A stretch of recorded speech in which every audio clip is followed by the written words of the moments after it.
Be aware of good and bad company. In this video, we are going to learn about who are blessed with favors of Allah, who are al-maghdubi and ad-dallin, whose path should we follow and whose path should we not follow. What are the results of having good and bad company? Sirata alladhina an'amta alayhim. Sirata, the path. Alladhina, those. An'amta, you have bestowed favors. Alayhim, on them. The path of those upon whom you have bestowed favors. An'amta alayhim. Allah bestowed His favors upon the prophets, the truthful people and the righteous people, because they were on as-sirat al-mustaqim, that means the straight path. Therefore, we also need to follow their path to be blessed by Allah. They are a model for us how to obey Allah. Now imagine the favors that Allah bestowed upon them and why. How did they live? Were they arrogant? Did they quarrel with each other? No, they didn't. Feel their happiness and satisfaction when they will be rewarded the paradise to live in there forever.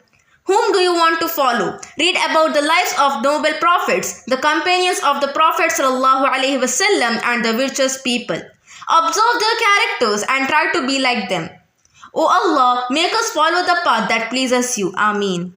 Now let's see about those people who did not obey Allah and followed wrong path.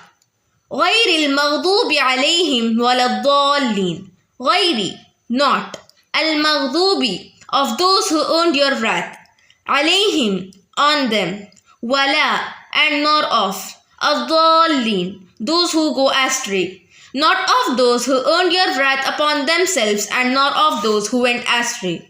Allah tells us about two groups who have strayed from the correct path. They are al-maghdub, those who know the straight path but do not follow it. Second, ad-dallin, those who do not know the straight path nor do they care to know about it.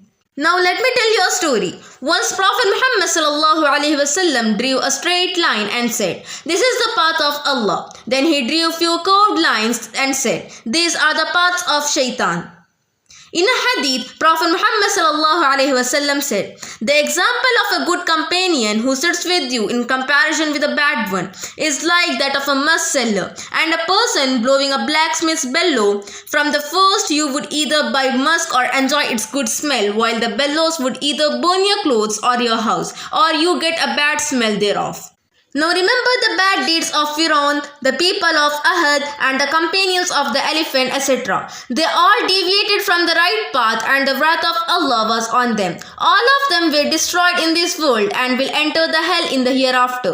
Imagine the scene when Firaun was drowning. In his last moments, he showed regrets of deviating from the straight path. How desperate he must have felt. Now let's make dua to Allah. O Allah, let me with those companions who remind me of you and make me a good company for others too. The people became al-maghdubi and ad-dallin because they heard whispers of shaitan attentively and followed them. O Allah, make me strong enough to say a'udhu billah to shaitan's whisper the moment it starts. Now let's make a habit to keep away from bad people and shall seek the company of good people, inshallah.